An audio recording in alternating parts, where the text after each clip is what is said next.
Time for your lunch break. Produce man Michael Marks is here with how that possible port strike could impact your groceries. There are a lot of things that impact the supply, quality, and pricing of produce that you buy in the store here. One, of course, is transportation. Getting product from one part of the world to our part of the world.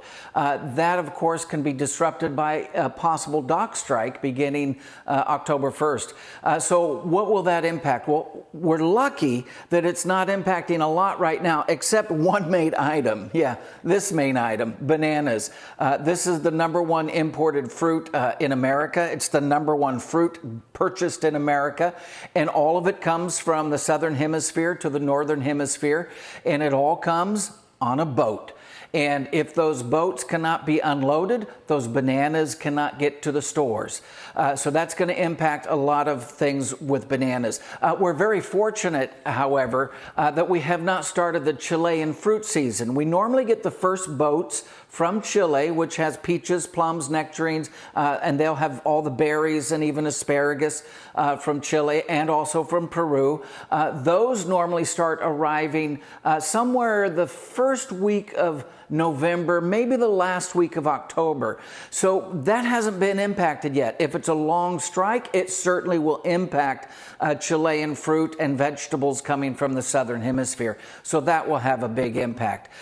One of the things that I'm very concerned about is, of course, Hurricane Helene, which slammed into Florida. Not a lot of damage in Florida. I've talked to some farmers and also to some of the seed companies who supply transplants, and they've been okay. But as that storm moved north into Georgia, Alabama, Tennessee, and the Carolinas, huge impacts. Tennessee, Georgia, Alabama, they just started harvesting their fall crop of vegetables. They are a huge supplier of vegetables for the entire East Coast. Things like bell peppers, cucumbers, green beans, eggplant, you name a row crop vegetable, and they're growing it for the fall. And they had huge waters on those fields in those states. I've already talked to a couple people here in California. There's some East Coast buyers already looking to California for tomatoes because Tennessee is a huge tomato supplier for the East Coast. North Carolina, it's all about, sweet potatoes. Come on down, take a look at these sweet potatoes.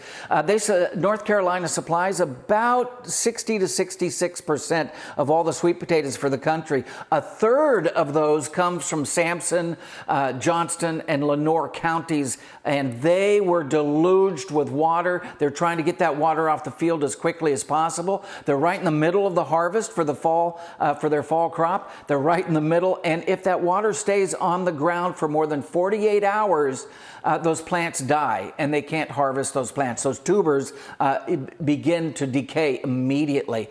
So they're very concerned about that. So a lot of things going on with produce right now. Hey, back to you guys. All right, so that's kind of more on the East Coast.